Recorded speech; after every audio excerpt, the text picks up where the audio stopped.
क्या नैतिकता के लिए आध्यात्मिकता जरूरी है? यह एक ऐसा सवाल है जो सदियों से लोगों के मन में उठता रहा है। चलो एक कहानी से समझते हैं। यह कहानी हमें इस सवाल का जवाब ढूंढने में मदद करेगी। एक बार एक घना जंगल था। यह जंगल बहुत ही सुंदर और हरा भरा था। जहां हर प्रकार के पेड़ पौधे और जीव जंतु रहते थे, वहां सब जानवर मिलकर रहते थे। वे एक दूसरे की मदद करते थे और एक परिवार की तरह रहते थे। उस जंगल में गजराज नाम का एक बुद्धिमान हाथी था। गजराज अपने ज्ञान और समझदारी के लिए जाना जाता था। गजराज सब जानवरों की प्रॉब्लम सॉल्व करता था। जब भी किसी जानवर को कोई समस्या होती, वे गजराज के पास जाते और वह उनकी मदद करता। एक दिन जंगल में कुछ अलग हुआ। एक नई चर्चा शुरू हुई जिसने सभी जानवरों का ध्यान खींचा। चंचल नाम के हिरण ने सवाल पूछा, क्या नैतिकता के लिए आध्यात्मिकता चाहिए?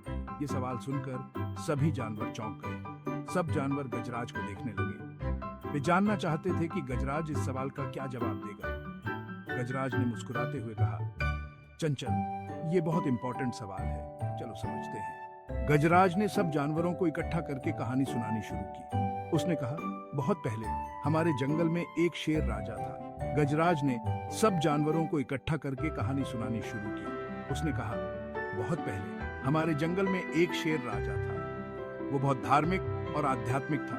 वह हमेशा ध्यान करता और भगवान की पूजा करता।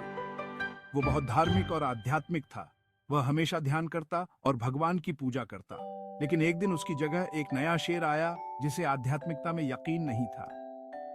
सब उस नए शेर से डरते थे क्योंकि वो रूल्स नहीं मानता था। वह अपने मन की करता और किसी की नहीं सुनता।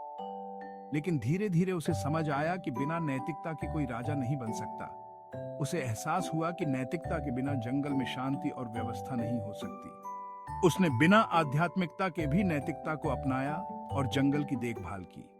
उसने जानवरों के साथ न्याय और समानता का व्यवहार किया। मोर ने गजराज से पूछा, तो इसका मतलब नैतिकता और आध्यात्मिकता अलग अलग है? गजराज ने कहा, हाँ मोर, नैतिकता का मतलब है सही और गलत को समझना। आध्यात्मिकता हमें नैतिकता समझने में मदद कर सकती है, लेकिन ये एकमात्र रास्ता नहीं है। हम एक्सपीरियंस और सोसाइटी से भी नैतिकता सीख सकते हैं। हमारे आसपास के लोग और हमारे अनुभव हमें नैतिकता सिखाते हैं। चंचल खुश होकर बोला, तो इसका मतलब मैं भी नैतिक हो सकता हूँ, चाहे मैं आध्यात्मिक हूँ या नहीं? गजराज ने मुस्कुराते हुए कहा, बिल्कुल, नैतिकता किसी एक रास्ते से नहीं आती। ये हमारी सोच, हमारे एक्सपीरियंस और हमारे आसपास के लोगों से आती है। सब जानवरों ने ताली बजाई और गजराज को धन्यवाद किया। वे सभी गजराज की बातों से सहमत थे और उन्होंने नैतिकता के महत्व को समझा। इस कहानी से हमें सीख मिलती है कि नैतिकता के लिए आध्यात्मिकता जरूरी नहीं, लेकिन वो हेल्पफुल टूल हो सकती है। नैतिकता हमारे अनुभवों और समाज से भी आ सकती है। दोस्तों, बस इतना ही आज के लिए। हमें उम्मीद है कि आपको यह कहानी पसंद आई होगी और इससे आपको कुछ नया सीखने को मिला होगा। अगर ये वीडियो अच्छा लगा तो लाइक और सब्सक्राइब जरूर करना।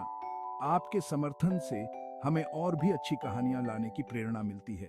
अगले वीडियो में मिलते हैं। धन्यवाद। तब तक के लिए खुश रहिए और नैतिकता के रास्ते पर चलते रहिए।